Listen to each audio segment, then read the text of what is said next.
Thanks guys, my name is Ethan Styll and I'm here this week with Twitter Wars. It's been kind of a quiet week, but we're gonna go ahead and get started by looking at the Portland Trail Blazers. Now, they tweeted out after the game against their Oklahoma City Thunder this.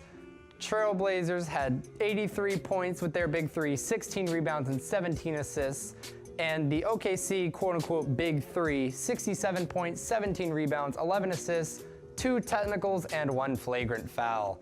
So definitely taking shots at Carmelo Anthony specifically and the Oklahoma City Thunder. Trailblazers would win that game and win actually a few in this week. They're starting to look better.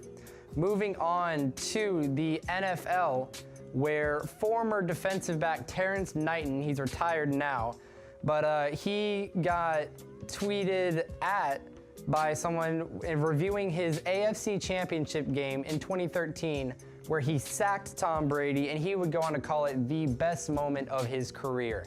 Now, this drew attention from other NFL players on Twitter, several of which agreeing with Knighton, where they had their sacks against Brady, calling it the best moments of their careers as well. So it's kind of interesting, not necessarily a shot taken, but it is in a sense when you look at doing something to Brady, who is considered by many one of the best players to play the position. So that's very interesting looking at that and how different players around the league consider that.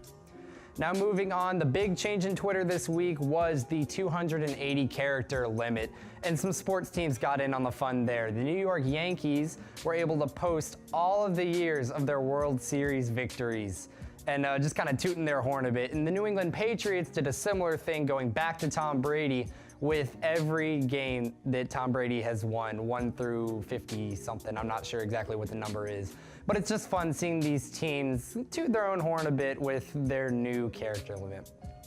Now we move on to some drama in NCAA basketball, specifically with the infamous or famous Ball family. LiAngelo Ball was arrested in China for stealing something. I haven't read a ton about the story, but someone tweeted this. I found it hilarious, kind of Twitter versus LiAngelo Ball. He had 0 points, 0 assists, 1 steal, and 0 turnovers. I thought that was great, but I mean, not the situation, but just Twitter humor. It's things like that that make Twitter Wars great.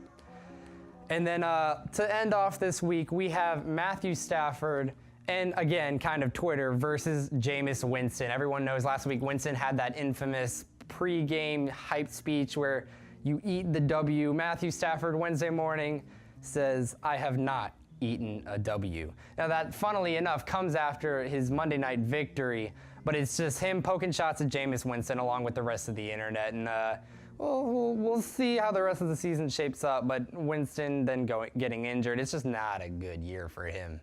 So that's all I got for Twitter Wars, guys. My name's Ethan Styll. Now back to you guys.